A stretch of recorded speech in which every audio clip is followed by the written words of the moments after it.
Sviatavatra solist Ruslan Trotšinski sai Eesti passi ja ID-kaardi kätte 2017. aasta jaanuaris. Teekond selleni sai alguse juba 13 aastat varem.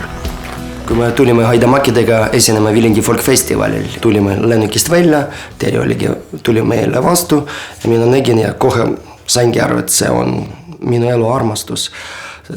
Süda nii ütleski. Enne kodakondsuse eksami Innove andsid nagu meile kõik materiaal ja see ei võtta palju aega lugeda ja aru saada ka. See on nii lihtne kirjutanud ja isegi nagu kui sa loed esimesed 3 lehed, järgmises 3 lehtes nagu või edasi korduvad vastused ja see on veel nagu põhjendab, kuidas riik toimub, kes on president, mis tema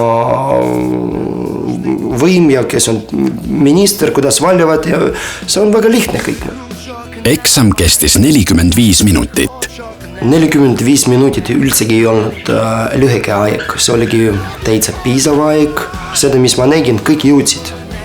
Keegi ei jäänud nagu seda, et mul ei piisanud aega. Ruslan soovitab eksamiks kindlasti valmistuda. Et enne kui te lähete eksamil, siis suhtlege ka eestlastega. Küsige nagu lihtsalt oma sõprad, nagu, kuidas te arvate selles asjades ja sellestki nagu, mis juba te teate, teil tekibki ka nagu veel soojem tunne, et see ei ole lihtsalt nagu tühi õping, aga see on päris elu. Eesti kodakondsus avardab Ruslani võimalusi.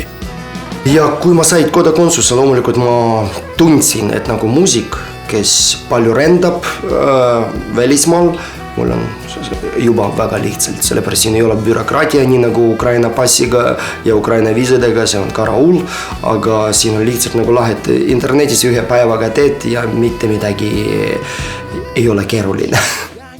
Eesti Vabariigi põhiseaduse ja kodakondsuse seaduse tundmise eksam kontrollib teadmisi Eesti põhiseadusest, kodaniku põhiõigustest, vabadustest ja kohustustest ning on mõeldud neile, kes soovivad taotleda Eesti Vabariigi kodakondsust. Eksamil tuleb vastata 24 eestikeelsele valikvastustega küsimusele. Eksami edukaks sooritamiseks tuleb õigesti vastata vähemalt 18 küsimusele. Küsimustele vastamiseks on aega 45 minutit.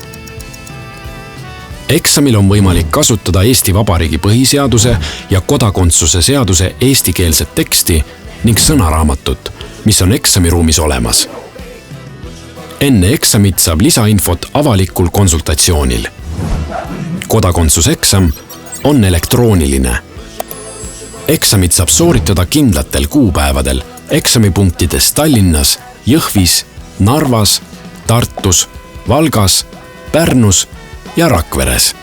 Kui ma sain teada, siis ikka nagu teises brauseris Facebook, siis ma lihtsalt postitasin, et ma sain tehtud eksam, nagu loomulikult kõik kirjutasid, nagu keegi nagu ei kahtlustanud sellest, nagu et mina teen seda.